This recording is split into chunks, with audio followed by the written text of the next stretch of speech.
নমস্কার, আমি মিতালি স্বাদে আহ্লাদে রান্নাঘরে আপনাদের স্বাগত জানাই। আজ বানাবো অমলেট ফ্রাই। চলুন কিভাবে বানাবো। প্রথমে আমরা বাজার থেকে খুব কচি পেঁয়াজ পাতা নিয়ে আসবো। তার সাথে পেঁয়াজ, কাঁচা লঙ্কা, রসুন এগুলো খুব ভালো করে ধুয়ে কুচিয়ে নেবো। কুচিয়ে একটা বাউলের মধ্যে এগুলো সব কুচনো সবজিগুলো দিয়ে দেবো। তারপর তার মধ্যে ডিম দেবো, ডিম ভেঙে দেবো। যেহেতু অমলেট বানাতে হবে ওই জন্য ডিমটা তো দিতেই হবে।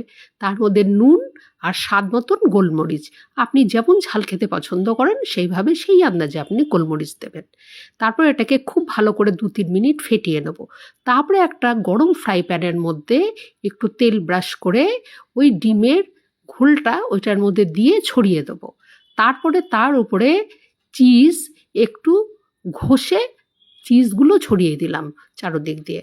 আপনি যদি পছন্দ না করেন চিজ নাও দিতে পারেন, কিন্তু চিজ দিলে খুব টেস্টি হয়।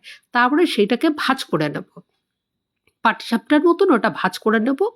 ভাজ করে একটা প্লেটের মধ্যে ঢেলে ঠান্ডা হতে দেব। ঠান্ডা হওয়ার পর এটাকে ছোট ছোট টুকরো করে কেটে নেব। আর আরেকটা কাচের বাউল নেব, তার মধ্যে বেসন, যতটা বেসন দেব ঠিক ততটাই চালের গুঁড়ো দেব, মানে সমান সমান দিয়ে তার মধ্যে একটু হলুদ, লঙ্কার গুঁড়ো, নুন সেটা দেব, স্বাদ মতো নুনটা দেব। তারপরে জল দিয়ে অল্প অল্প জল দিয়ে এই ঘোলটাকে খুব সুন্দর করে গুলিয়ে নেব। দেখতে হবে একটুও যেন গুটি না থাকে। অল্প অল্প করে জল দেব। আর খুব যেন পাতলা না হয় এই ঘোলটা। খুব পাতলা হলে ভালো হবে না, খেতে নেতিয়ে যাবে। তারপরে আরেকটা ফ্রাই প্যানে তেল গরম করতে দিলাম, দিয়ে তারপরে একটা করে ওই ডিমের টুকরো ওই ঘোলটার মধ্যে চুবালাম আর এই গরম গরম তেলের মধ্যে ছাড়লাম। মনে রাখতে হবে আঁচটা যেন মিডিয়াম থাকে, আর একদম গোল্ডেন কালার আসা অবধি সুন্দরভাবে এটাকে ভেজে নিলাম।